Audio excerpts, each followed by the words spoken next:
یه کمکی بکن. کمکش کنم یا نه؟ معلومه که نه. حتما براتون پیش اومده که از خونه رفتین بیرون تا یه قدمی بزنید و یه هوایی بخورید، ولی مدام با گداها مواجهید. مثلا داری قدم میزنی، رفتی بقالی، میری یه چیزی بخوری، یا اصلا داری میری خونه، حتی رسیدی خونه با زنگ در رو میزنن. اینجاست که با خودت میگی من که همیشه بهشون کمک میکنم، پس چرا هر روز داره تعدادشون بیشتر میشه؟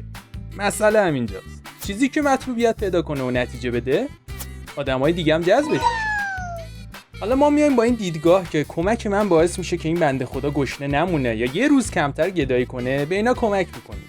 اما متاسفانه داریم یک فضای مطلوب رو براشون میسازیم که با خودشون میگن گشادی پول خوب، پس چرا که نه؟ بنابراین نه تنها تعدادشون کم نمیشه، بلکه کارشون هم گسترش میده. حالا سوال دیگه که پیش میاد اینه که چرا حاضرن یه مسیر مثلا 2 کیلومتری رو راه برن و دونه دونه در هر خونه رو بزنن و گدایی کنن، یا اینکه هر روز خودشون رو چندین ساعت بزنن به افلیجی و روی زمین بکشن، اما حاضر نیستن همین انرژی رو روی یه کار ساده مثل جابجا کردن یه بسته یا فروختن یه محصول ساده بذارن و با عزت کسب درآمد کنن.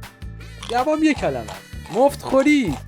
چشیدن مزه پول مفت و همچنین سیب زمینی بودن از لحاظ شخصیتی دیگه بهشون اجازه نمیده که به خودشون یه تکونی بدن. مگر نه خیلی از آدم‌ها هستن که وضع مالی خوبی ندارن، ولی هر کاری از دستشون بر بیاد انجام میدن تا با عزت و شرف پول در بیارن و نخوان گدایی کنن. البته این گروه هم به 2 دسته تقسیم میشن.